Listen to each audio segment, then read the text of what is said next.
Banteng itu punya kandang. Badak itu dia nggak punya kandang, Bang. Dia itu Bebas. bergerak di alam bebas. Nah, banteng ini merasa bahwa kandang itu adalah semesta. Gitu. Ini adalah political show. Tidak lebih daripada acara debat biasa di televisi. Ini random, Bang. Karena nggak Abang bayangkan pertanyaan itu hasil undian. La haula wala quwata illa billah. Tiap kali pilpres pakai 1.200 udah cukup menggambarkan hasil pilpres. Ngapain kita 40.000, Bang? Ngapain kita 40.000? Udah singkatnya gini aja deh, Bang. Bilang lawan Jokowi, jatuhkan Jokowi. Saya bilang dukung Jokowi.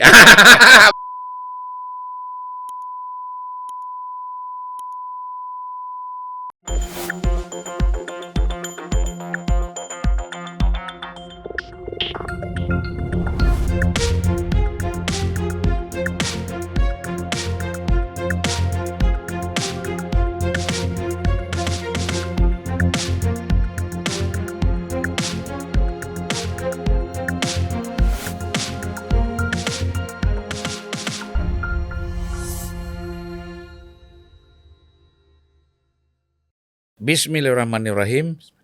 Assalamualaikum warahmatullahi wabarakatuh. Waalaikumsalam warahmatullahi wabarakatuh. Yakuza. Kalau kita sudah Yakuza, Bang. Yakuza. Iya. Balik lagi, soal Yakuzanya apa silakan maknanya. Silakan maknanya sendiri. Maknagi sendiri. Aduh, pasti banyak yang udah tahu ya. Pak Mahfud tahu tuh. Tahu. Anies tahu. Tahu. Ya. Pak Mahfud, Anies. Ganjar tahu samar-samar. Sama-sama. Kalau Prabowo nggak tahu. Nggak tahu. Nggak ada UKP soalnya di Lembah Tidar nggak ada UKP. Nggak bersentuhan ya. Atau kalau bersentuhan dulu pada masa-masa Dinas sudah mulai. dinas ya Sudah mulai. Belakangan tahu lah. tahu. Ya. Mr. Q, Ya. bagaimana perkembangan banteng dengan dengan badak ini? Iya, rupanya banyak yang suka juga, Bang, dengan badak sama banteng itu. Iya, penonton Iya. lumayan banyak ya. Dan mereka kelihatannya dengan imajinasinya masing-masing gitu. Ya. Dan yang lebih mengagetkan saya setelah podcast kita itu, rupanya ada seseorang pemirsa yang kirimin media sosial yang betul-betul ada gambarnya video badak lawan banteng beneran, Bang. Rupanya betul ada Iya, kejadiannya. banyak itu. Tapi kayaknya gini sih, Bang, kalau melihat hasil survei terbaru ya, bulan Desember ini, itu kelihatannya bener tuh teori kita badak lawan banteng itu. Jadi di awal Desember ini kan sudah keluar 5 survei dari lembaga-lembaga yang orang-orangnya sudah lama lah ya berkiprah Iya. di dunia survei gitu. Jadi kita saya hanya memasukkan mereka-mereka yang sudah dikenal lama di dunia survei ya. Kalau baru-baru atau kita belum kenal, jangan dimasukin dulu lah. Gitu. Iya. Nah, dari 5 lembaga itu memang tren yang menonjol satu, Prabowo Gibran makin kuat. Iya. Angkanya sekitar 40-45 gitu ya. Lepas dari angka, intinya trennya itu semua meningkat. Iya. Misalnya kayak Kompas itu dia angkanya di 39 tetapi trennya juga meningkat gitu ya. Kemudian yang kedua Ganjar Mahfud itu juga menurun lepas daripada angkanya. Jadi kalau orang bilang misalnya Kompas itu kan Prabowo Gibran baru 39. Iya, tapi Ganjar Mahfud 15. Kira-kira begitu. Anies 16. Anies 16. Kalau Iya. di indikator misalnya Prabowo Gibran 45, ya Ganjar Mahfudnya berapa? 25 kalau nggak salah. Ya, gitu Anies 23. Iya, jadi jangan cuma lihat Prabowo Gibrannya, tetapi lihat Ganjar Mahfudnya juga. Iya.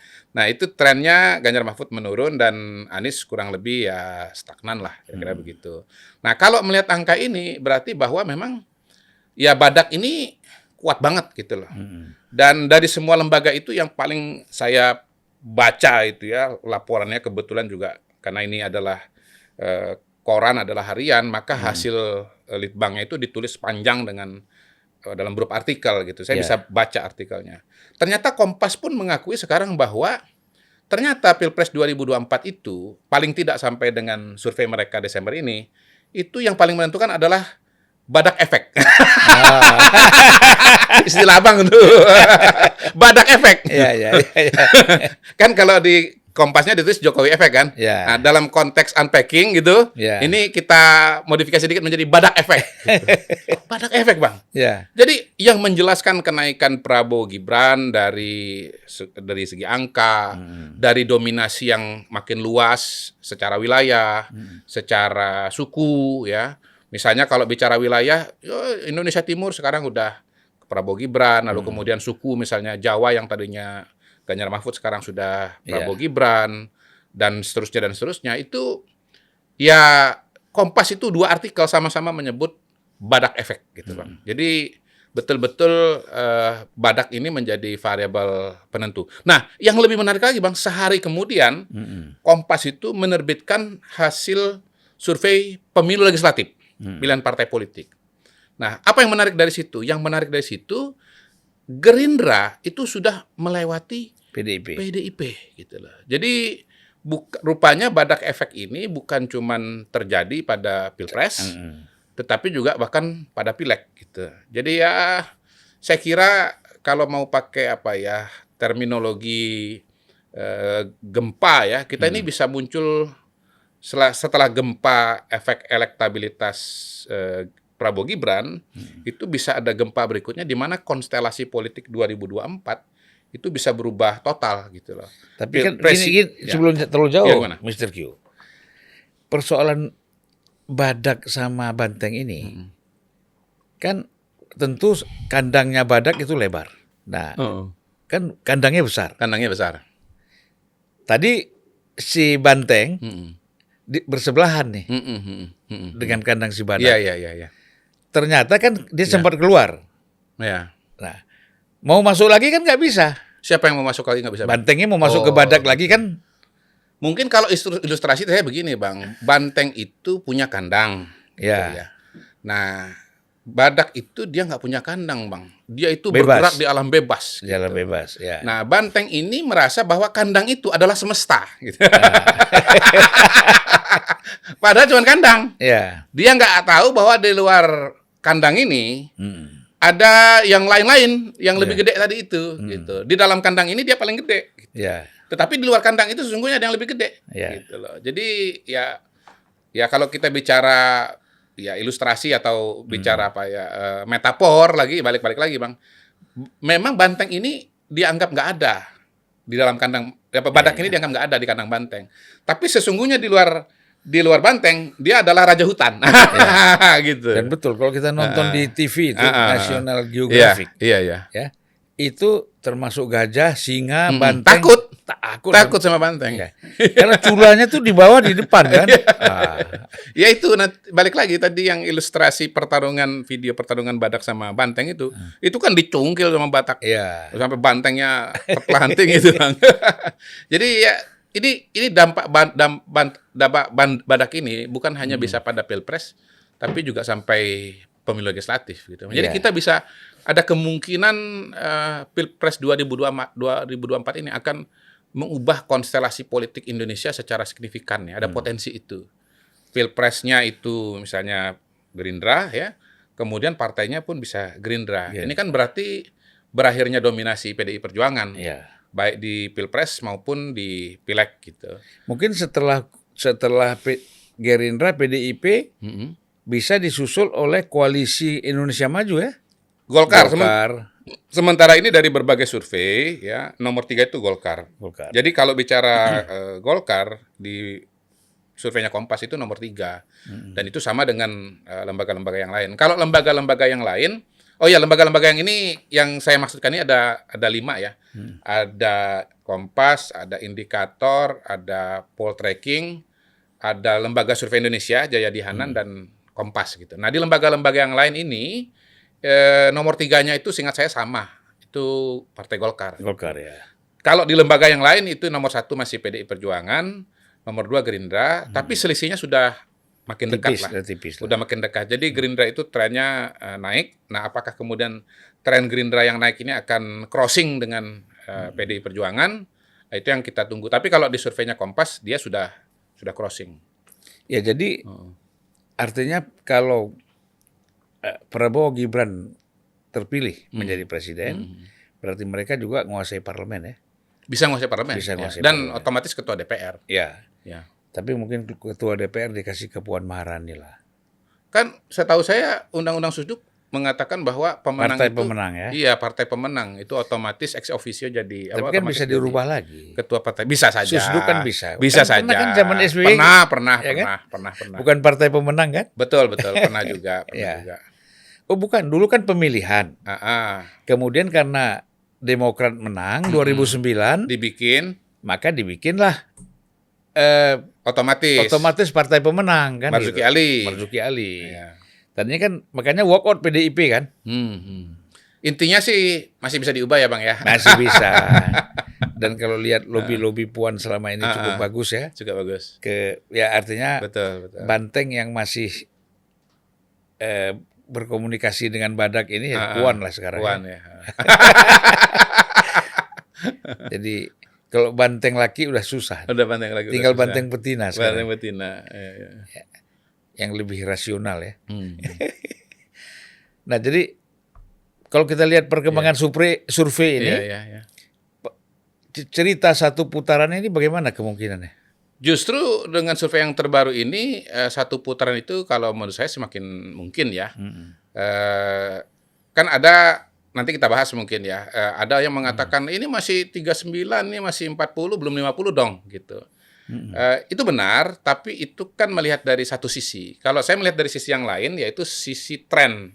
Bagaimana misalnya pada awal Oktober itu Prabowo itu masih 35, lalu ada Gibran jadi 40 awal November, lalu di awal Desember ini sudah jadi 45. Berarti kan trennya naik. Gitu. Yeah.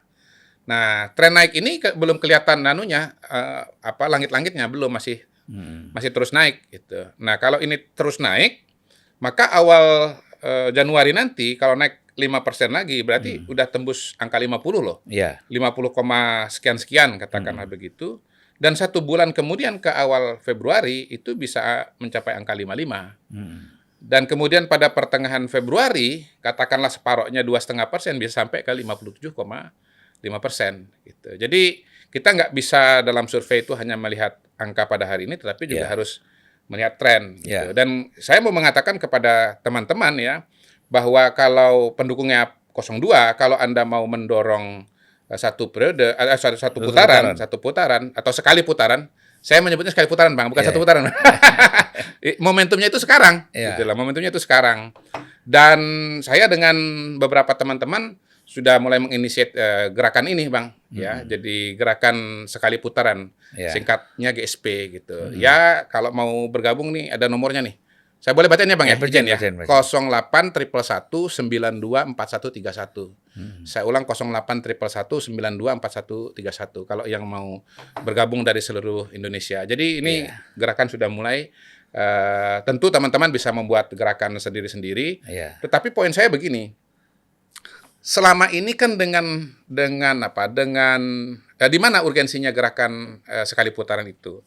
Selama ini dengan persepsi mengenai ketegasan Pak Prabowo, dengan persepsi mengenai kewibawaannya, dengan program kerjanya, misalnya makan gratis, susu gratis untuk anak sekolah, ibu hamil dan seterusnya. Itu Pak Prabowo dan Mas Gibran, ya, Mas Gibran dengan mudanya, dengan penerus Pak Jokowinya, itu telah mengantarkan kepada angka 45 gitu. Nah, ini perlu menembus angka 6%, 7%, 10%. Sebetulnya ada satu argumentasi lagi menuju ke sana. Saya menyebut ini argumentasi sekali putaran. Argumentasinya apa? Pertama, bahwa dengan sekali putaran Indonesia pemerintah akan bisa menghemat anggaran 17 triliun gitu. Nah, 17 triliun itu bisa dibuat untuk kegiatan perumahan, kegiatan bantuan sosial, kegiatan infrastruktur, dan kegiatan-kegiatan yang lain buat masyarakat lah. Itu pertama. Yang kedua, lebih hemat juga secara waktu.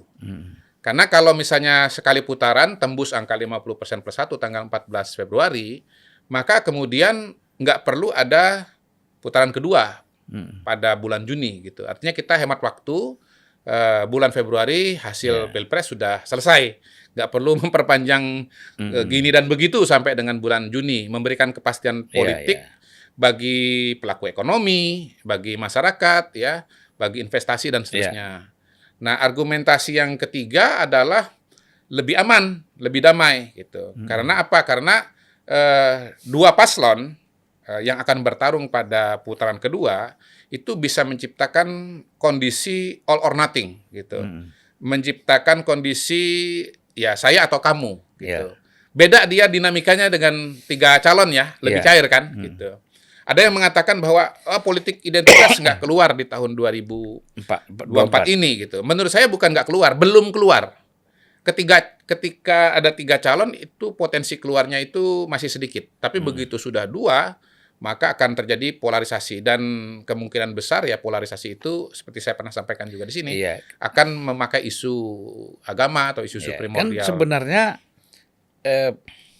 posisinya sudah ada untuk polarisasi kalau masuk putaran kedua, yaitu para ulama sudah mengeluarkan istimewa ulama untuk mendukung Anies Baswedan. Kan? Oh ya, oke. Walaupun sebenarnya tidak representatif. Ulama ini kan jumlahnya banyak sekali. Ya. Tapi sebagai simbol itu yang terjadi ya. Mulai dari Pilkada Jakarta 2017 ya. Sampai dengan Pilpres 2019. Ya. Ya kalau untuk Pilkada DKI mungkin bisa ya. Karena itu kan orang-orang di DKI semua. Itu oke. Tapi kalau untuk seluruh Indonesia mungkin tidak bisa dijadikan sebagai simbol. Karena masing-masing daerah kan punya. Nah gini Bang, kita ini begini, dengan berat hati saya katakan konstruksi politik di Indonesia ini banyak dimulai dan pusatnya dari Jakarta. Sehingga kemudian Jakarta itu maksud saya pusat lah. Gitu ya. Jadi konstruksi-konstruksi yang berjalan di pusat ini kalau untuk bicara Pilpres itu bisa sampai ke daerah. Kita lihat misalnya pembelahan-pembelahan 2014, 2019 itu kan isu-isunya mungkin di awalnya Jakarta, misalnya 2014 tabloid obor rakyat misalnya, tapi isunya kan sampai ke bawah. Kemudian isu kadrun melawan bukan kadrun, cebong kampret gitu. Cebong kampret itu kan menyebar juga ke seluruh Indonesia. Gitu. Jangan lupa bahwa sekarang kita hidup di era media sosial, di mana penetrasi media sosial itu merata di seluruh Indonesia. Yang kedua kita bicara WhatsApp group, aplikasi pesan gitu, yang notabene merupakan medium tercepat untuk penyebaran isu-isu terutama hoax. Jadi hemat saya sih potensi 2024 menjadi polarisasi lagi seperti Pilpres sebelumnya itu sangat terbuka kalau nanti ada putaran kedua di mana tinggal 2 kali dua putaran. calon. Ya. Kan istilahnya 2 kali putaran. Iya, 2 kali putaran. 2 kali putaran ya. Ya. Sebagai pembeda dengan sekali putaran. Sekali putaran. Jadi kalau teman-teman mau Pilpresnya lebih hemat anggaran, lebih hemat waktu, kemudian lebih hemat konflik, artinya konfliknya nggak begitu besar, silakan dorong gerakan sekali putaran dengan 3 argumentasi tadi. Mau bikin organisasi, ya mungkin relawan-relawan ini ya sebagian jangan hanya relawan capres ya, tapi sebagian geser lah jadi relawan sekali putaran gitu. Itu kan 2 in 1 lah sebetulnya karena kan kalau bicara sekali putaran itu otomatis identik dengan Prabowo dan Gibran kan gitu. Karena yang mungkin 1 putaran itu cuma Prabowo Gibran. Walaupun Bu Mega misalnya 1 putaran misalnya begitu. Tetapi realita dukungan masyarakat, realita survei kan nggak mungkin lah Ganjar Mahfud itu bisa 1 putaran. Angkanya 15, mau ngejar 50 kejauhan. Kalau kita geser ke kampus, Prabowo dan Gibran itu 1 putaran, secara akademik bisa dipertanggungjawabkan. Betul. Tetapi kalau yang 2 maksa diri kan? Memaksa begitu, ya. Itu hipotesanya ditolak, kira-kira begitu, iya. Jadi kalau ngajuin skripsi dia ditolak sama dosen itu, iya. Ya kan? Gimana mau bilang 1 putaran angkanya jauh banget kan gitu kan. Tapi kalau ya angkanya itu mendekati ya hipotesanya bisa diterima. Jauh sekali lah saya kira. Kan begini Mr. Q, saya setiap ketemu orang, kalau saya bicara survei itu selalu mereka tidak percaya pada lembaga-lembaga survei yang sudah melakukan survei lebih dulu. Karena di situ keunggulan Prabowo Gibran. Dan selalu mereka mengatakan kita tunggu hasil survei Litbang Kompas. Ternyata hasil survei Litbang Kompas tidak jauh beda. Malah sebetulnya Bang, kalau kita mau bahas secara terbuka, sesungguhnya Litbang Kompas itu menunjukkan keunggulan yang makin jauh lagi, Iya, Bang. jauh sekali ya. Ya, jadi gini, yang menarik dari Litbang Kompas itu kan undecided-nya 28%. Tapi 28% itu kalau kita bandingkan dengan lembaga lain, kita harus lihat lembaga lain karena 4 lembaga yang lain itu undecided-nya cuma 5-7%. Yang kedua, kalau kita mau bicara angkanya Kompas supaya apple to apple dengan indikator misalnya, itu kita bisa hitung secara matematika. Jadi 28 itu dikurang dengan 5%, 5% itu angka undecided-nya indikator. Itu kan sisa 23. 23 itu kita distribusikan secara proporsional kepada 3 paslon ini. Iya. Nah, proporsional itu maksudnya apa? Yang besar dapat besar, yang kecil dapat kecil. Iya. Itu ilmu statistik begitu ceritanya. Bukan dibagi rata ya, bukan 23 dibagi 3, bukan. Nah, itu saya sudah hitung, kalau disisakan survei Kompas itu undecided-nya 5%, maka sesungguhnya Prabowo Gibran itu sudah 52, Bang. Jauh lebih tinggi lagi. Gitu. Dari 28 ya? Dari perolehan dari 28 dari ya? 39. Ya ke 39 kan ada undecided 28. Ya. Tadi kan mau dibagi. Dikurangin 5. Nah. Jadi 23. Ya. Nah, 23 ini kalau dihitung secara matematika itu sekitar 13% itu larinya kepada Prabowo Gibran. Iya. Nah, 13% tambah 4 tambah 39 itu sama dengan 52. 39 itu kan angka hasil surveinya Kompas kan? Iya, iya. Gitu. Jadi kalau kita mau membuat proyeksi, seandainya nih undecided-nya tinggal 5%, berapa sih Prabowo Gibran? Itu 52, Bang. Iya.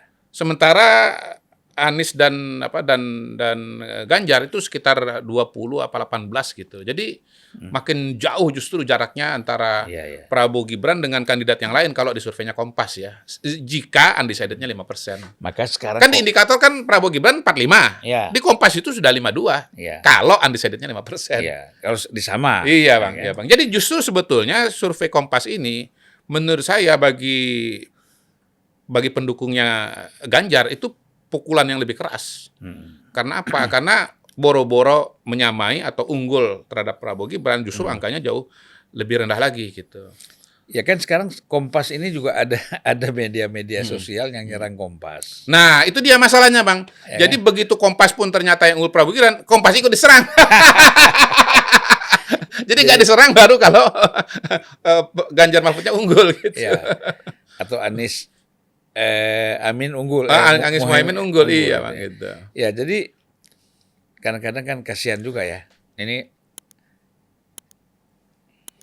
alasannya katanya kenapa Kompas ini surveinya mengunggulkan Prabowo Gibran. Iya. Karena suami Pemret kepengen jadi menteri kata. Jauh benar nih. Siapa suami Pemret? Ya, kalau Pemret Kompas berarti Rossi. Oh enggak, ini Kompas Harian atau Kompas TV? Jadi kalau yang survei ini, Bang, itu Kompas Harian. Jadi gini, saya ngerti kayaknya, mungkin Bang. Mereka tidak bisa bedakan Kompas Jadi TV. gini, Bang, saya ingat itu. Jadi ceritanya begini. Dulu pernah ada Pemret Kompas namanya Ninu Pambudi. Nah, Ninu Pambudi itu suaminya dulu ketua HKTI.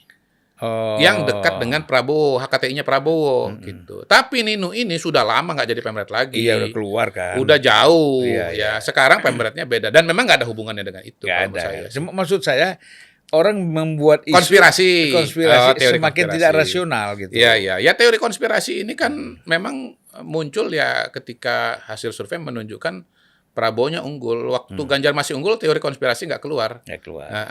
Survei ini baru ditolak setelah Prabowo unggul. Waktu Ganjar masih unggul nggak ditolak. Gitu. Jadi ya sebetulnya kan akhirnya orang melihat data survei ini dengan macam-macam cara ya. Ada yang mengatakan itu kan undecided-nya 28%. Kalau 28% ini lari ke Ganjar Mahfud, maka ceritanya lain kan gitu. Tapi itu kan gampang dijawab. 28% ini kalau lari ke Prabowo Gibran gimana kan gitu. Tapi sesungguhnya yang paling fair ya kalau kita bicara statistik itu 28 ini dibagi secara proporsional. Yang dalam terminologi statistik itu disebut sebagai distribusi normal, Bang. Gitu. Itu yang biasa dipraktekkan ya. Gitu. Otomatis persentasenya atau berbeda. cara yang lain mengatakan begini. Loh ini kan baru 45%, ini kan baru 39%, gitu. Belum 50%. Ya Anda kan, ya seperti saya jelaskan, Anda ngelihat 39-nya, nggak boleh lihat 39-nya, Anda lihat trennya dong. Yang kedua, Anda jangan lihat 39-nya, Anda lihat Ganjarnya berapa? 15. Anda lihat Aniesnya berapa? 16. Gitu. Bahkan ada lagi satu teori yang mengatakan, ya Tapi kan 60% nggak milih Prabowo Gibran kan? Iya, tapi kan kalau kita mau bicara pemenang, kita kan bukan lihat yang 60. Kita lihat yang paling tinggi, yaitu 40. Iya. Gitu. Itu dia. Jadi, ya sekarang ini angkanya setelah keluar, angkanya nggak bisa ditolak, akhirnya perspektifnya yang digeser. Gitu. Iya. Keluar dari perspektif yang sebagaimana mestinya kita harus melihat survei. Kita ini kalau bahas hasil survei ini panjang pasti. Panjang. Ya, panjang. Dan Mr. Q bidangnya itu. Iya, Bang. Ya, sudah ngelotok di situ kata iya, orang, sampai udah mulai bosan. Udah sampai mulai bosan. Nah, kita sekarang bagaimana melihat hasil debat, bukan hasil ya, perdebatan proses perdebatan di malam ini. Pertama begini, kalau bicara debat ya, saya mengusulkan nanti di DPR itu ada perubahan konsep ya. Kita ini kan bicara debat itu kan sebetulnya bicara visi dan misi kan begitu kan. Nah, bicara visi dan misi itu secara logika harusnya visi misinya dipaparkan dulu. Ya, dari awal. Jangan langsung debat. Anda mendebat apa gitu. Jadi misalnya ada 5 kali acara pemaparan visi dan misi. Yang pertama itu untuk 01, kasihlah 2 jam, 3 jam itu pemaparan visi dan misi secara lengkap. Iya. Kalau ada panelis itu mengelaborasi visi dan misi itu gitu. Dia nggak lari dari visi dan misi ini. Iya. Kemudian yang kedua membahas visi misi 02. Yang ketiga membahas visi dan misi 03. Jadi kita itu punya kerangka berpikir gitu loh. Yang lengkap. Lah kalau modelnya seperti sekarang, silahkan sampaikan visi dan misi Anda mengenai bidang hukum politik dan keamanan dalam waktu 2 menit. Bisa ngomong apa, Bang? Ya akhirnya larinya ke kasus. Larinya ke kasus, Bang. Akhirnya kan potongan-potongan kan nggak komprehensif kan, Bang, gitu. Nah, kalau sudah dipaparkan, nanti baru kemudian pada pemaparan yang keempat atau kelima atau bahkan keenam mau berdebat, silakan. Iya. Tetapi perdebatan nanti nggak lari dari pemaparan visi dan misi yang sudah lengkap gitu loh, Bang. Benar. Itu, Bang, seharusnya ya menurut saya ke depan itu harus diubah. Dan hampir banyak pembahasan ke situ kan. Ya, orang menunggu visi misi tapi nggak ada. Keluar, Bang. Nggak keluar. Bahkan yang terjadi sesungguhnya yang diperdebatkan itu bukan visi dan misi. Tetapi pertanyaan dari para panelis dengan isi kepala pikiran mereka masing-masing. Iya. Jadi ini kayak gimana ya? Kita mau tahu visi misinya presiden, wakil presiden. Tetapi kita disuguhi dengan isi kepalanya para panelis, Bang. Pertanyaan yang kemarin diundi itu kan diproduksi oleh panelis. Iya. Gitu loh. Baru mereka betul. Akhirnya kita ngomongin kasus-kasus, Bang. Iya. Kita bukan bicara visi dan misi. Akhirnya kita bicara peristiwa-peristiwa pada hari ini atau di masa lalu, bukan bicara masa depan. Sementara visi dan misi itu, kalau menurut saya proporsi terbesarnya adalah bicara masa depan. Mau ngapain, mau menuju kemana. Yang tentunya didasarkan kepada situasi dan kondisi pada hari ini. Jadi kita, Bang, kalau bicara debat pada hari ini, menurut saya meleset banyak. Meleset banyak. Nggak dapat tuh yang namanya visi dan misi itu nggak terlalu dapat menurut saya. Nah, akhirnya yang terjadi adalah, ini adalah political show. Ini adalah talk show yang mohon maaf dengan segala hormat tidak lebih daripada acara debat biasa di televisi. Ya. Kalau di TV One itu misalnya ada catatan demokrasi, 2 sisi, 1 meja, 3 kompas. sisi, 1 meja kompas gitu. Loh ini kan sebetulnya kan 1 meja aja, cuman mejanya aja nggak ada. Yang ada tuh lingkaran gitu loh, Bang. Ya, yang datang itu bukan panelis, tetapi kemudian para calon presiden. Yang terjadi adalah bantah-bantahan, serang-serangan. Menarik sih, Bang, sebagai sebuah pertunjukan politik itu menarik. Misalnya kita melihat Pak Prabowo ngomong, Mas Anies. Ya, kalau demokrasi nggak ada, nggak mungkin Anda itu jadi gubernur, ya kan? Ya kan, saya kan yang mendukung Anda kan ke rumah saya. Kayak gitu. Ya kita terhibur sih, tetapi kan balik lagi, apa iya itu visi dan misi gitu loh. Apa iya itu visi dan misi gitu. Balik lagi kemudian bicara apa? Pak Prabowo, bagaimana sikap Anda terhadap masalah HAM? Ya, Pak Prabowo jawabnya, ya masalah HAM itu kan saya sudah jelaskan berkali-kali, ya kan? Dan biasanya ini muncul kalau polling saya tinggi. Ya balik lagi ke situ. Maksud saya nggak kelihatan, Bang. Kita dapat visi dan misi itu nggak dapat. Bagaimana menjelaskan visi dan misi yang ratusan halaman itu dalam 2 menit?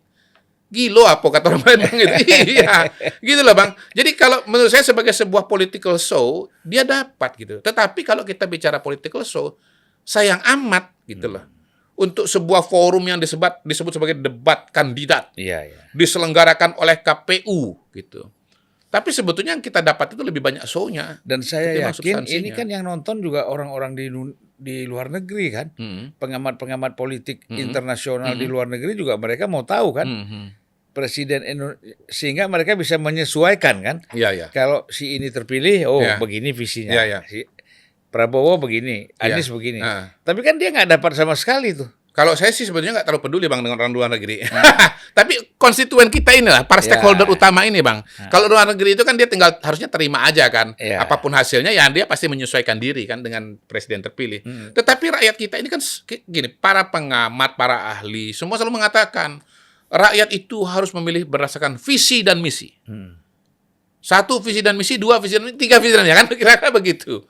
Tapi kan akhirnya proses dan mekanisme yang ada itu tidak menyediakan apa yang dibilang penting tadi itu. Dan mereka diam saja. Mereka nggak menangkap gitu loh. Apa yang salah dengan itu. Kalau saya menangkap banget, Bang. Ini salah ini. Salah memang. Salah ini, Bang. Kita sendiri mau bahasnya bingung. Loh iya, Bang. Akhirnya kan kita bicara kasus-kasus. Akhirnya Iya. kita bicara ketawa-ketawa gitu. Coba calon presiden ini, wakil presiden ini dikasih kesempatan. Pemaparan utuh dari awal sampai Ya, ke ya, akhir. benar. Kan menarik juga, Bang. Kita mau membahasnya juga enak. Ya. Bagaimana pembahasan tadi malam dari kandidat 01?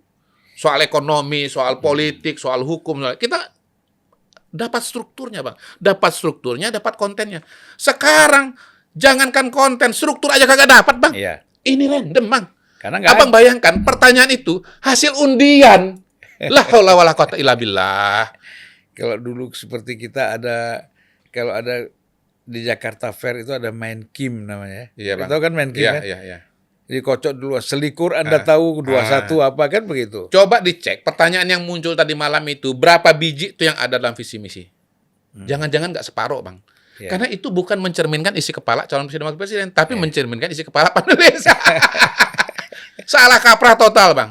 Saya selama ini terus terang nggak terlalu memikirkan juga soal debat ini kan. Karena menurut saya sebetulnya debat itu hanya berpengaruh terhadap jumlah yang kecil aja. Tetapi kok setelah tadi malam itu saya di salah satu televisi untuk jadi panelis segala macam, saya mikirnya jadi agak panjang. Oh sorry, bukan sebelum ini. Gara-gara kemarin banyak debat soal debat, debat soal format debat kan, akhirnya saya jadi mikir, oh ini memang sebetulnya formatnya salah gitu loh. Iya, iya. Berawal dari takut debat lah segala macam, oh formatnya memang salah. Menurut saya formatnya harus diubah. Dari hulu sampai hilir salah. Iya. Ini untuk anggota DPR yang akan datang nih tolong direvisi lah. Tapi masih ada kan Undang-undang yang pemilu untuk yang kali ini. kedua nanti kan beri aja kesempatan kan? Nggak bisa, Bang. Karena memang setahu saya ya, Temanya undang-undangnya itu sudah mengatakan ini debat, Bang. Tinggal utak-atiknya itu adalah debat kandidat presiden, debat kandidat wakil presiden. Tapi semuanya debat, Bang. Nggak ada judulnya tuh pemaparan visi dan misi itu nggak ada. Oh, bukan istilahnya debat visi misi. Enggak, ya debat lah Bang, pokoknya debat lah. Tapi pemaparan visi dan misi, kandidat A, kandidat B, kandidat C, dikasih waktu satu kesempatan tuh betul-betul dari A sampai Z, nggak ada Bang. Dan kalau kita bilang debat juga tanggung ya. Artinya kalau debat itu kan dialognya jalan kan. Ini kan dibaca lagi, coba tanya, ini jawab, lucu. Jadi ini menurut saya ini ya di atas kelompen capir sedikit lah ya. Iya Bang, tanggung Bang. Karena mau bicara debat, ya dibebaskan aja kayak acara-acara talk show televisi yang kita bilang tadi itu. Iya. Kan begitu kan. Gitu. Jadi itu baru debat yang sesungguhnya itu terjadi. Tetapi format seperti itu kan dianggap terlalu longgar, bahkan mungkin terlalu liar untuk pilpres gitu. Ya saya sih fine-fine saja dibuat pengaturan seperti itu. Tetapi balik lagi kata kuncinya, Anda sebelum debat, tolong dipaparkan dulu secara komprehensif. Ya. Kalau enggak, Anda itu mendebatkan hal-hal yang sehari-hari sudah kasus. sehari-hari sudah dibicarakan orang. Iya. Dan lebih maksud saya sehari-hari dibicarakan orang dan mereka lebih ahli lagi. Iya. Nah, soal debat ini ya, Bang ya. Kan pasti pertanyaan berikutnya bagaimana pengaruhnya? Nah, tentu kita tunggu teman-teman yang survei ya pasca debat ini. Pertama yang nonton berapa? Kedua, yang pendapatnya menjadi berubah berapa? Yang ketiga, berubahnya kemana? Gitu. Nah, kalau secara matematika, Bang, pengalaman sebelumnya, yang nonton debat itu anggaplah 30%. Nah, dari 30% ini, sebetulnya yang menurut saya harus dibagi lagi. Sebagian itu sudah punya pilihan yang kuat, sebagian sudah punya pilihan tetapi masih lemah, sebagian lagi belum punya pilihan. Iya. Nah, debat itu pasti berpengaruh kepada mereka yang belum punya pilihan atau yang imannya masih lemah. Iya. Kalau imannya sudah kuat, mereka nonton debat itu nggak akan berpengaruh. Mereka akan melihat pakai kacamatanya. Iya, Gitu. iya. Semua yang disampaikan, semua yang ditampilkan oleh kandidat Kandidat. favoritnya akan dianggap bagus, yang lain itu jelek. Gitu. Ya, itu yang teori yang saya sebut sebagai uses and gratification itu. Kita menggunakan informasi itu sesuai dengan kebutuhan kita. Gitu, Iya. Bang. Kalau nggak sesuai, kita tolak kan gitu. Iya. Nah, berapa jumlah yang undecided dan masih lemah pilihannya? Kalau pakai surveinya indikator misalnya, yang undecided 5%. Yang pilihannya masih lemah 20%. Berarti berapa? 25%, Bang. Jadi 25% dari 30 yang nonton, itu berapa? Separohnya 15, 7,5% barangkali, Bang. 7,5%. Jadi ya 7,5%. Kalau bicara apakah kemudian akan berpengaruh terhadap, ya sebentar, 7,5% itu kan apa? Dia kan nggak kemudian bulat ke satu kandidat kan? Iya. Ya nanti tersebar juga ketiga kandidat ini. Jadi kalau dipukul rata, barangkali akhirnya 7,5%, kalau dibagi rata 2,5 lah kira-kira begitu. Nah 2,5 kalau terbagi rata, akhirnya kan ya nggak mengubah konstelasi juga gitu. Tetap aja situasi dan kondisinya tetap seperti semula. Gitu. Tapi mayoritas intinya menurut saya yang nonton itu sebetulnya udah punya pilihan dan karena itu sebetulnya nggak bisa mengubah banyak. Tapi yang menarik begini, kalau saya kan ngikutin ya. Kalau kita lihat, ini nampaknya ada tidak direncanakan, tapi situasi itu terbaca. Misalnya di dalam pertanyaan itu kan cenderung Anies itu menyerang Prabowo. Betul? Ganjar juga terakhir soal HAM. Ya kita bilang lah itu kan menyerang Prabowo dan sampai Prabowo mengatakan ini tendensius sekali nih, kan gitu. Gitu.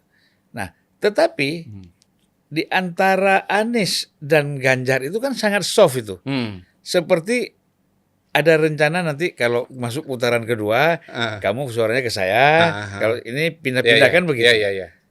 Apa Mr. Q baca nggak itu? Kalau saya bacanya agak beda dikit, Bang. Saya melihatnya dua-dua ini menyerang Prabowo karena Prabowo itu yang paling unggul di antara yang lain. Jadi kita kan kalau melihat pernyataan-pernyataan formal tidak mengakui bahwa Prabowo itu unggul. Tetapi sebetulnya ketika di debat itu ada dua kandidat menyerang satu kandidat, sebetulnya itu secara implisit, secara tidak langsung sedang menunjukkan bahwa yang diserang itu adalah yang unggul gitu. Kepentingannya adalah sama-sama untuk menurunkan elektabilitas kandidat yang unggul ini. Iya.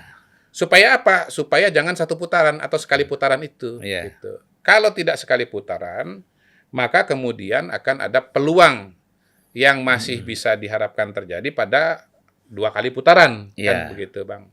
Nah, menurut saya itu dinamika yang terjadi. Dan karena itu bisa dipahami kalau misalnya kemudian Anies menyerang, Ganjar juga menyerang. Nah, kalau Anies menyerang kan sebetulnya kan tidak mengherankan.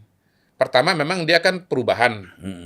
Prabowo kan keberlanjutan. Jadi dari situ saja sudah pasti menyerang. Ditambah kebutuhan untuk membuat jadi 2 putaran gitu. Nah, yang unik ini kan Ganjar gitu. Ganjar ini kan antara menyerang dengan tidak menyerang. Betul-betul krisis identitas kalau menurut saya. Kalau nyerang ya yang terjadi sekarang ini pendukungnya Jokowi lari ke Prabowo kan begitu, suaranya terus turun. Tapi kalau nggak nyerang, apa pembeda dia dengan Prabowo? Gitu. Akhirnya ikut nyerang juga. Dan memang kita lihat retorika dan pernyataan-pernyataan kalau dibagi itu dibagi 3. Pak Prabowo itu melanjutkan, bertahan, istilahnya itu keeping the ball atau ball possession gitu. Kemudian Anies itu dia attacking, ya, dia nyerang, dia perubahan gitu ya.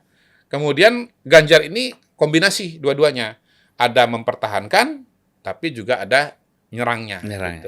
Nah, nomor 3 ini memang paling problematik. Karena kalau kita bicara pemilih secara keseluruhan, terutama yang menengah ke bawah, itu kan sebetulnya mereka menangkap pesan itu kan harus jelas. Kalau pesannya abu-abu, pesannya nggak nyampe. Gitu. Dan pesan yang paling sederhana itu cuma 2 saja sebetulnya. Keberlanjutan, perubahan. Kamu mana? Tim mana? Tim keberlanjutan atau tim perubahan? kamu tim bubur diaduk atau bubur nggak diaduk kan begitu kan? Nggak ada tim bubur diaduk dikit-dikit, nggak ada. Diaduk atau nggak diaduk. Kamu suka pantai atau suka gunung kan gitu kan? Gitu. Dua itu aja. Saya orang pantai, saya orang gunung. Nggak bisa tuh. Saya sekali-kali gunung, sekali-kali pantai. Nah, itu nggak dianggap, Bang. Yang di dalam politik elektoral yang di tengah-tengah ini terlindas, Bang.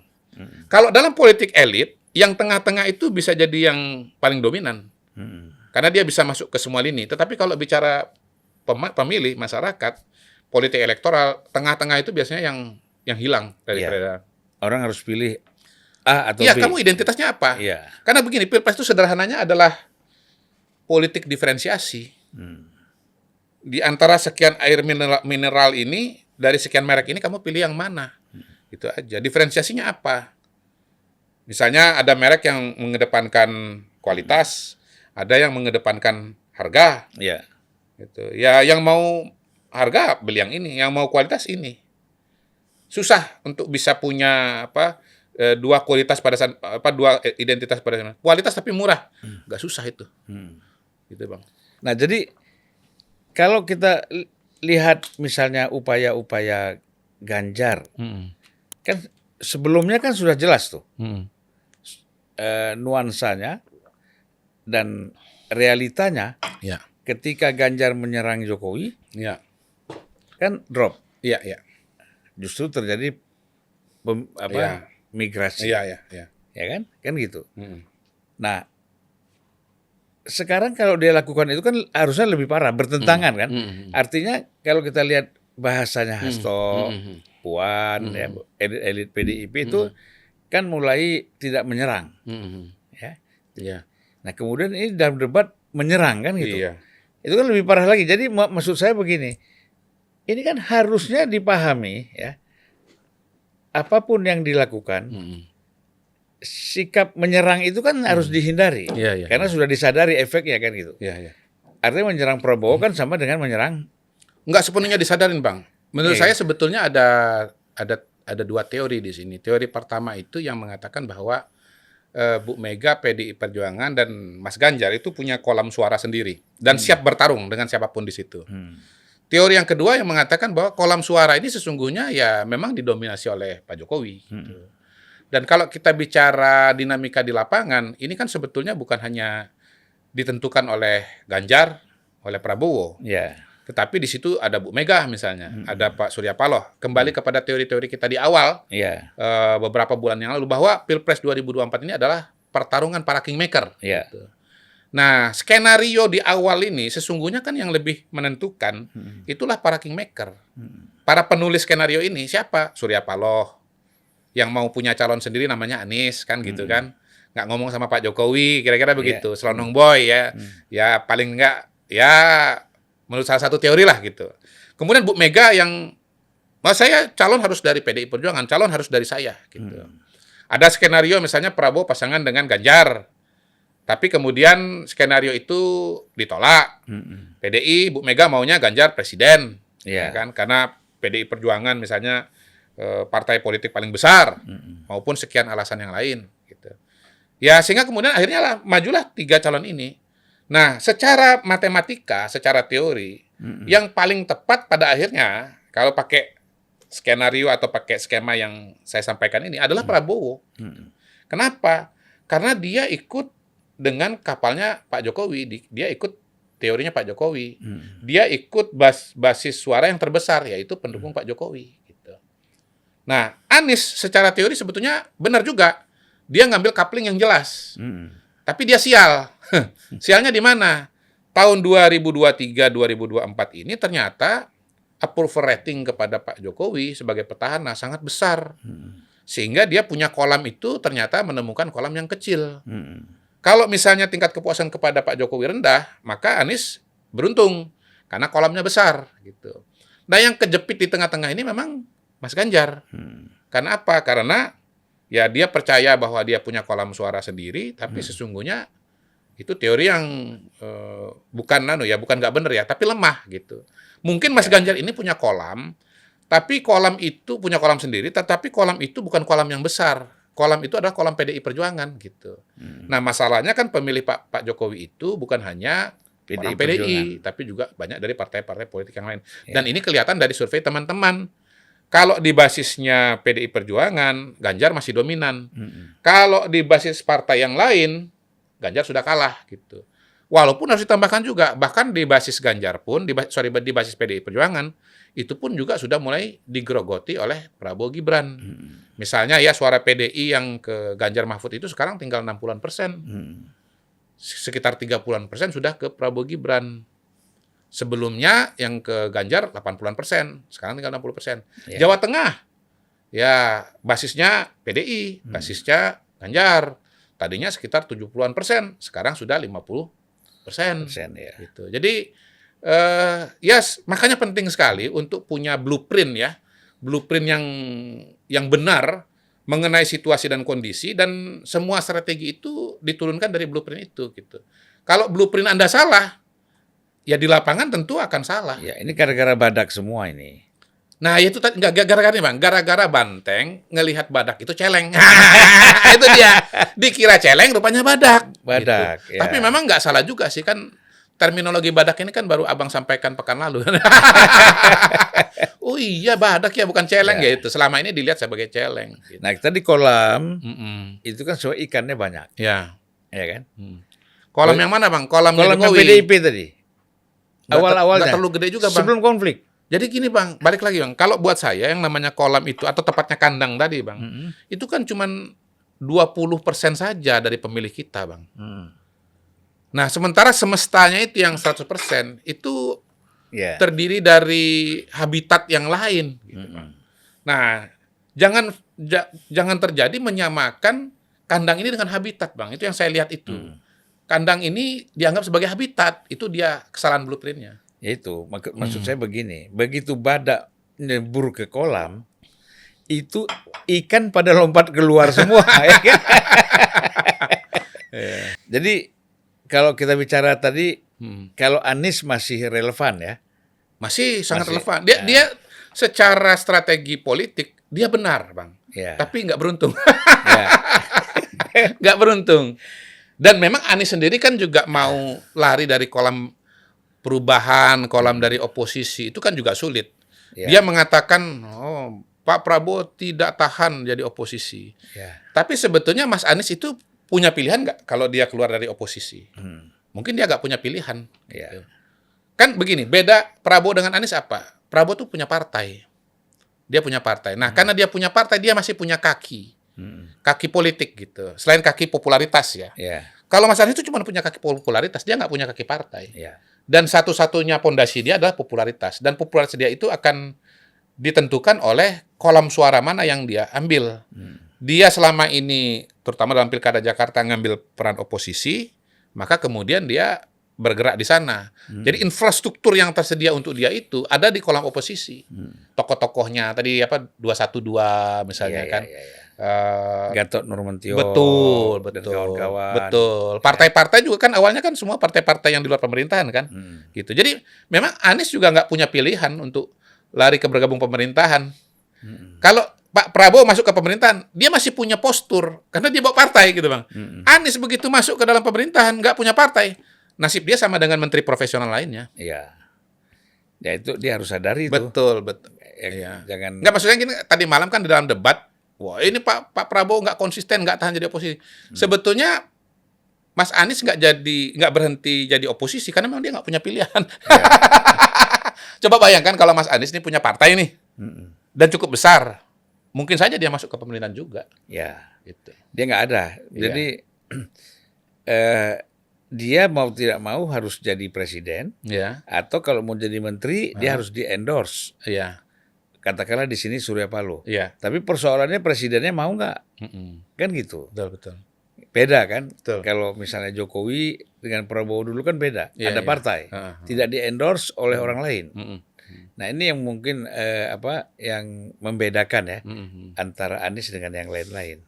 Sebetulnya kan kalau bicara pemilu ini kan kita gampang aja. Kalau kita kalau kita memahami survei, kita bisa dapat data survei yang benar, kita punya pemahaman yang baik mengenai perilaku pemilih, itu sebetulnya gampang aja. Kenapa jadi salah-salah langkah itu? Karena ya pertama nggak punya pemahaman mengenai voting behavior. Ya. Yang kedua, nggak punya data yang benar gitu. Ya kalau datanya salah ya kesimpulannya juga salah gitu. Atau perspektifnya salah juga salah gitu kan Bang. Jadi ya data yang sama itu bisa dilihat dari berbagai segi gitu. Gitu. Ya Abang udah lihat kan di YouTube, di podcast, data yang sama dipersepsikan dengan cara yang berbeda-beda. Ya, ya. Dan orang tuh keliru. Sebenarnya Mr. Q sudah menjelaskan di sini. Survei itu tidak bisa sembarangan. Iya. Ada metode. Betul, ya betul. Kan? Ada sistem betul yang harus diikuti, betul, ya kan? Betul. Nah, bisa dong. Makanya saya kemarin itu suka ini apa yang disampaikan Mr. Q itu saya sampaikan lagi ke banyak orang soal bagaimana proses survei itu dilakukan dan sampai finalisasinya seperti apa. Betul. Orang tuh harus memahami itu. Betul. Jadi jangan terikut irama bahwa survei ini dibayar. Ya semua survei dibayar lah. Ya, yang jelas begini Bang, kata kuncinya itu metodologi gitu ya. Ditambah dengan pengalaman-pengalaman. Nih saya dengar ada teman yang survei katanya berapa? EF Saifullah ya. 32 provinsi ya. EF Saifullah itu dia mengatakan apa, Bang? Menyatakan bahwa dia melakukan survei 32 provinsi dan satu provinsi itu satu orang. 1.200 orang. 1.200 orang. Berarti dia bilang coba kalikan itu. Ya, 40.000 lah. Oke, banyak sekali kan? Banyak sekali. Nah, padahal survei itu kan juga tidak ditentukan oleh jadi itu lebih benar dibandingkan dengan survei yang lain yang... Jadi sementara yang lain kata dia, cuma survei yang tidak selesai dengan hanya menggunakan 1.200 responden. Iya. Nah, sebenarnya ini masih banyak jalan untuk dibantah. Iya. Ya kan? Secara metodologi ya. Iya. Dan itu dia bilang. Dan dari hasil survei yang dia lakukan masih sangat mungkin mengalahkan Pak Jokowi. Iya. Artinya mengalahkan Pak Jokowi di sini adalah mengalahkan Prabowo dan Gibran. Oh. Kan gitu. Jadi dia mengakui juga ya bahwa ini Jokowi efek atau badak efek sebetulnya ya. Dia mengakui. Jadi kalau mau mengalahkan apapun yang kita lakukan sekarang itu adalah mengalahkan Jokowi. Iya. Itu dalam pemilu 2024. Satu. Kemudian ada hal juga yang dia bilang bahwa jalan pemakzulan Jokowi itu bisa berlangsung sampai sebelum Oktober 2024. Iya. Ya. Dan sehingga dia mengatakan marilah kaum, ada bahasanya itu kaum intelektual semua yang punya kesadaran untuk membangun, untuk melawan ini gitu. Iya. Bagaimana nih Mr. Q lihat ini? Ya itu bisa terjadi kalau misalnya ada krisis ekonomi yang meluas ya. Misalnya tahun 98 ya, Pak Jokowi, krisis. Pak SBY, Pak Harto itu kan dia kekuasaannya tumbang kan sebetulnya menurut saya salah satu sebab utamanya itu krisis. Bukan karena orang bergerak ya, tapi krisis. Krisis gitu. Jadi begitu ada krisis, ketidakpercayaan elit itu kemudian bisa transformasi ke masyarakat dengan mudah. Tapi ketika tidak ada krisis ekonomi seperti sekarang ini, pertumbuhan ekonomi tinggi, banyak pembangunan, banyak bantuan kepada masyarakat, kayaknya sih hal-hal itu nggak akan dibelilah dalam tanda kutip oleh masyarakat. Gitu. Buktinya kan, balik lagi nih, survei yang dipercaya Kompas. Itu kan tingkat kepuasan kepada Pak Jokowi masih angka 73%. Gitu. Kalau indikator poll tracking kalau nggak salah 76, kalau lembaga survei Indonesia seingat saya 77% gitu. Jadi masih jauh dari tingkat kepuasan 20%, 30%. Krisis itu baru terjadi, Bang, kalau kepuasan kepada Pak Jokowi 20%, 30%. Saya disclaimer juga lah ya, bahwa saya belum nonton video itu. Karena itu saya juga, mohon maaf kalau ada yang salah ya, tapi saya komentar secara umum saja dari cerita paling nggak saya udah jelaskan inti-inti. Iya. Nah, yang kedua, kalau kita bicara pemakzulan, itu kita bicara MPR. Kita bicara elit. Kita bukan bicara pengamat, kita bukan bicara dosen, kita bukan bicara guru besar. Tapi elit politik gitu. Nah, sekarang ini kan kita tidak melihat adanya gerakan elit politik yang kontra Pak Jokowi besar-besaran. Misalnya seperti yang terjadi tahun 2001, waktu Abang dan kawan-kawan itu istilahnya tidak kehilangan kepercayaan kepada Gus Dur kan, gitu. Ya Pak Jokowi bukan Gus Dur, jauh dari Gus Dur yang melakukan. Saya jelaskan sedikit, konfrontasi. Mr. Q. EF juga menjelaskan bahwa impeachment terhadap Pak Jokowi itu sangat mungkin dilakukan oleh partai politik melalui parlemen, DPR. Iya, iya. Dia lupa juga tuh. Impeachment bukan oleh DPR. Iya. Ya kan DPR hanya mengusulkan kan. Nanti diputuskan MK Iya. setuju baru Betul. baru sidang Betul. sidang istimewa kan. Betul. MPR, DPD Betul, semua ikut. betul. Belum lagi kalau kita bicara MK ya, Bang ya. Nah, Itu dia. Jadi panjang sekali rute panjang rutenya. impeachment ini. Beda dengan 2000. Ya, nah mengenai survei, responden banyak itu bukan syarat utama. Mm-mm. Bukan syarat utama. Kita tambahin responden itu cuman kalau kita memerlukan analisis lebih detail. Misalnya kayak indikator. Dia memerlukan analisis lebih jauh entah dengan alasan apa dia. Misalnya di Jawa Barat, di Jawa Tengah, di Jawa Timur. Mungkin karena itu daerah-daerah kunci ya barangkali ya, karena pemilihnya besar. Dia di beberapa wilayah mengambil juga, misalnya seingat saya itu NTT. Mungkin dia pengen tahu kalau daerah-daerah dengan kelompok agama minoritas misalnya, itu gimana petanya gitu. Maka sampel dasar dari indikator itu tetap 1.200, Bang. Tapi dia tambahkan, misalnya Jawa Barat itu harusnya kan mungkin respondennya itu sekitar 150. Dia tambahin 300, misalnya gitu. Kemudian di beberapa, mungkin Sumatera Utara, karena provinsi terbesar di Sumatera, dia tambah 200, misalnya begitu. Jadi buat apa sebetulnya Anda survei tiap provinsi 1.200 orang tuh nggak ada gunanya gitu. Nambah-nambahin kerjaan, bahkan makin banyak responden. Biar kelihatan keren. Iya, kan kita kan bukan keren nggak keren, Bang. Kita kan bener nggak bener kan? Iya. Bener nggak bener kan secara metodologi. Makanya saya bilang tadi, Anda itu dasar metodologinya apa gitu. Anda paham nggak esensinya gitu. Iya, iya. Malah makin banyak responden, error Anda makin besar. Error Anda makin besar. Error itu ada dua, error metodologi, ya error statistik, dan ada human error gitu. Nah, human error ini biasanya makin banyak responden, makin banyak problemnya. Gitu. Tapi kan begini, maksud saya kan kalau kita lihat apa yang disampaikan EF di dalam acara itu, ini kan ada semacam, walaupun EF mengatakan ini bukan ajakan, tetapi sebenarnya ini adalah ajakan. Ajakan juga nggak apa-apa, Bang. Kayak saya juga ngajak sekali putaran nggak apa-apa. Balik lagi, dasarnya apa, logikanya apa gitu. Jadi dia sudah merasa bahwa apa yang dia sampaikan ini sangat riskan. Iya, udah singkatnya gini aja deh, Bang. Bilang apa? Lawan Jokowi, jatuhkan Jokowi. Saya bilang dukung Jokowi. Biar rame, Bang. Iya, jadi dia mengatakan bahwa seperti gini, wah di sini ada intel dan saya bisa jadi tidak pulang ke rumah, ya kan? Saya pulangnya ke Polres ke ini. Jadi udah kacau nih. Iya kan? Apa yang mau disampaikan? Iya. Ya. Jadi kalau itu nggak kita bisa jawab, itu nggak bisa kita jawab, Bang. Ya, itu kan perasaan-perasaan pribadi. Iya, makanya maksud kalau soal survei saya bisa jawab dan saya masih mau lanjutin ini, Bang. Boleh saya lanjutin? Silakan. Ya. Jadi, mohon maaf, kami ini di lembaga survei, kita itu tiap kali pilpres pakai 1.200 udah cukup menggambarkan hasil pilpres. Ngapain kita 40.000, Bang? Ngapain kita 40.000? Iya. Ya, saya gini-gini nanti dibilang kayak Pak Prabowo lagi. Benar. Lah 1.200 sudah cukup, ngapain 40.000? Kurang kerjaan, nggak ngerti metodologi gitu loh, Bang. 1.200 aja. Ya itu kan gini, sebagian orang menganggap kalau lebih banyak respondennya. Nah, itu karena nggak ngerti survei, Bang. Karena nggak ngerti survei. Survei itu adalah sebuah penelitian yang ingin menggambarkan populasi lewat sampel. Nah, sampel itu diambil dari populasi. Kata kunci sampel itu akurat, representatif terhadap populasi. Bukan besarnya responden, tetapi seberapa random, seberapa tepat cara Anda mengambil responden itu. Gitu. Jadi 1.200 yang diambil dengan cara yang benar akan jauh lebih akurat dibandingkan responden 12.000, 120.000,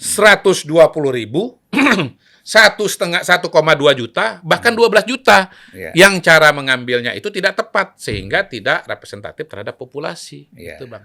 Itu jawaban saya. Jadi 40.000 itu kalau cara ngambilnya salah bisa sangat tidak akurat dibandingkan dengan 1.200. Mohon maaf nih saya ulangin ya. Kalau ada yang mengatakan responden lebih besar, ya lebih bagus, lebih akurat, Anda nggak ngerti survei. Pagi ini saya dapat tuh ada polling salah satu televisi gitu kan yang unggul kandidat saya nggak usah sebut nama ya, 01, nggak nyebut nama kan gitu. Respondennya 450.000. Ya, kalau cara datangnya sampel 450.000 itu tidak dengan metode apa yang representatif, metode random sampling, ya, atau kemudian respondennya kan kalau yang polling kayak begitu tuh respondennya aktif kan, dia rawan mobilisasi gitu Bang. Dan itu biasanya saya heran, ya hampir setiap polling lewat media itu televisi, YouTube selalu 01 yang unggul. Ya karena memang secara militansi pendukung 01 ini memang kuat. Ya. Atau memang ada pengorganisasian juga barangkali ya. Iya bagian ada pengorganisasian tapi jadi nggak apa-apa ada juga militansi. Kalah di lapangan, di darat tapi menang di udara. Kan ketua tim pemenangannya kan angkatan udara. Nah, saya pernah punya pengalaman tahun 2004. Ini saya sebut ikonik saya. Waktu itu ada polling semacam ini. Dulu masih pakai SMS, Bang. Tahun 2004 itu. Pilihlah partai pilihan Anda. Yang menang waktu itu partai, saya nggak usah sebut nama, inisial aja, PKS, Bang. Nah, itu. Menang, Bang. Berapa waktu itu? Survei yang pakai kirim SMS 40% gitu. Tapi begitu coblosan, 2004 nih, Bang. Partai itu kan cuma dapat 1, berapa? 7% apa atau berapa? Intinya nggak lolos PT pada waktu itu. Iya. Jadi itu adalah salah satu contoh paling nyata bagaimana polling yang respondennya aktif semacam ini itu tidak representatif terhadap populasi. Bikin sure. Iya. Kita sure itu. Sure. Iya. Tapi kan Anda istilahnya membohongi diri sendiri. Iya dong.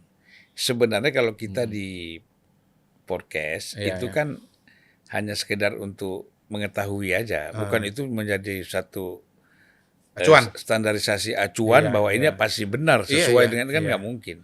Karena dia kan perlu kalau mau acuan yang benar ya di lembaga-lembaga yang memang selama ini sudah bergerak di bidang ini dengan orang-orang yang selama ini sudah bergerak di bidang ini dan memang hasilnya seperti itu gitu ya. Terutama kalau kita bicara Pilpres, jangan kemudian temanya Pilpres Anda ambil contoh apa pilkada gitu. Mayoritas pilkada juga sebetulnya hasil survei itu ya sesuai dengan kenyataan, tapi karena pilkada itu lebih kecil ya, kemudian dinamika politiknya lebih tinggi ya, peluang perubahannya tentu lebih besar dibandingkan dengan nasional.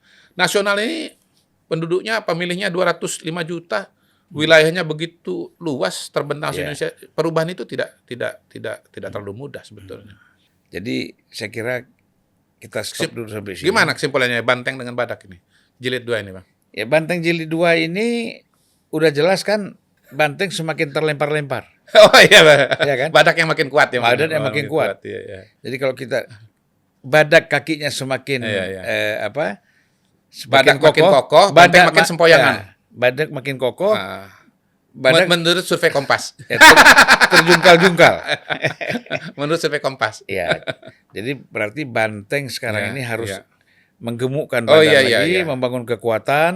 Setelah survei Kompas keluar, Bang, kayaknya yang ada ada hal berikutnya. Kita tunggu survei Carta Politika. Biasanya Carta Politika beda lagi itu ya. Ya, kalau November itu, jadi kalau Desember ini surveinya Kompas itu menjadi agak beda dengan yang lain karena undecided-nya besar soal Pilpres ya. Kalau pada November itu atau Oktober akhir itu survei Carta itu berbeda, anomali karena yang menang Ganjar. Sementara lembaga yang lain menunjukkan yang unggul adalah Prabowo Gibran. Gitu. Makanya metodenya kan perlu ditanya tuh. Iya. Iya kan? Tapi kita tunggu surveinya aja dulu keluar. Gitu. Kalau keluar lo ya, kalau keluar ya. Mr. Ku terima kasih. Sama-sama Bang. Assalamualaikum warahmatullahi wabarakatuh. Waalaikumsalam warahmatullahi wabarakatuh. Kita usahakan kalau bisa tiap minggu kita ngobrol begini ya. Insya Allah. Siap.